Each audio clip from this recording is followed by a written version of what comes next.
Okay, so there's this crazy guy. He got locked up in prison. He had this manifesto about people he hated. And he lived in this country. The country had had some bad times, and they had nothing. They're actually having a hard time recovering. And he got out of prison, and he said this stuff that was extraterrestrial, maybe, or extratemporal.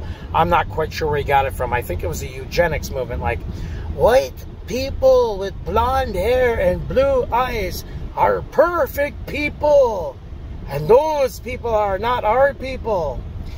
And so what he did was he created propaganda through the idea of the process of thought and mind, and then he supplemented it with methamphetamines to create this coalition of forces known as the psychopathic Nazi regime. I use the word psychopathic because I really think it was a mental disorder. Honestly, I don't know if they really wanted to kill people. It was a leadership. And so when we talk about propaganda, right, when we talk about leading people astray with the intent to cause harm to others, that's known as propaganda. And when we look at what the Republican Party is doing against China right now, that is pure propaganda. And if we were to attack China at any point in time, I hope that the world would condemn us as Nazi Germany and take every single one of those Republicans and then put them on Nuremberg trials or something like that, because they are the most racist, hatred bastards in the world. They're like making up lies about China and the Chinese people and this, that, and the other. And Joe Biden, you don't even care. You're like, oh yeah, the Republicans are making fun of the Chinese because they're dumb. Well, how much money have you taken from the Chinese, Joseph? If Donald Trump gets reelected and they don't put felony charges on him, we could be looking at a man that could masquerade himself as Adolf Hitler and murder every single Chinese person in the world. The problem is that humans in America don't know the difference.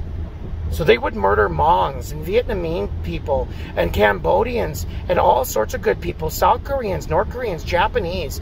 The American people don't know the difference. They all like, I'm telling you, let me tell you something about these humans here. If your voice is of a dialect that's Asiatic, you become Asiatic. And if you're on a Republican station, you're talking about Asian people and referring to them as murderers, mass murderers of Americans. That can't go on. What do we want to do? Make new giant burning furnaces for the Chinese? But then what? Donald Trump gets in charge, we kill the Democrats, we kill the Chinese, and who comes and saves us then? The fucking Germans?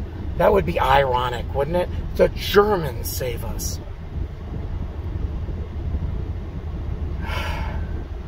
It's a sad day for the freedom of speech when you're just allowed to lie. You can say stuff that's crazy, like, Joe Biden raped me last week. He sodomized me while I was at church, knowing darn well that Joe Biden has erectile dysfunction.